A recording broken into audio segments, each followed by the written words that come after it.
Angeline buntis sa second baby nila ni Non-Rev masayang malungkot sa kasal, pag-usapan natin yan. Pero bago ang lahat kung di ka pa nakasubscribe sa ating channel ay huwag kalimutan mag-subscribe para lagi kang updated sa latest chika. Ibinalita ni OG Diaz sa vlog nilang, Showbiz Update, kasama sina Mama Loy at Josa Paco na buntis si Angeline Quinto sa ikalawang anak nila ng asawang si Non-Rev Daquina.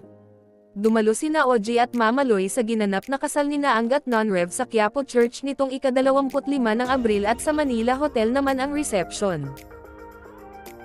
Ayon kay OG ay hinihintay ng supporters ni Angeline ang anunsyo nitong buntis ulit siya pero nauna na niya itong ibinalita. 2 taon na ang panganay ng mag-asawang si Silvio na isinunod sa pangalan ng adoptive mother ni Ang na si Mama Bob. Ayon pa sa balita, masayang malungkot ang naramdaman ng singer-actress habang naglalakad siya sa mahabang aisle ng Quiapo Church.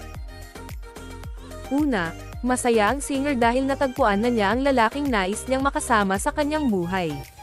At malungkot naman dahil hindi na ito na-witness ni Mama Bob dahil ito ang pangarap sa kanya ng kanyang nanay, ang makasal siya at magkaroon ng mga anak.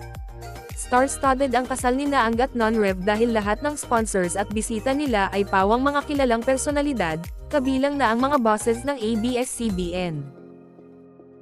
Samantala, tila hindi na napansin ng nag-upload ng larawan ni Angeline at Non-Rev sa social media habang nasa harap ng altar ang bagong kasal.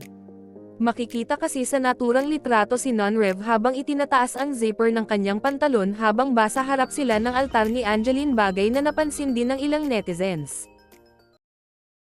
Anong masasabi nyo sa ating chismis ngayon? Mag-comment na at subscribe para updated ka sa latest chika na gaya nito. Maraming salamat po.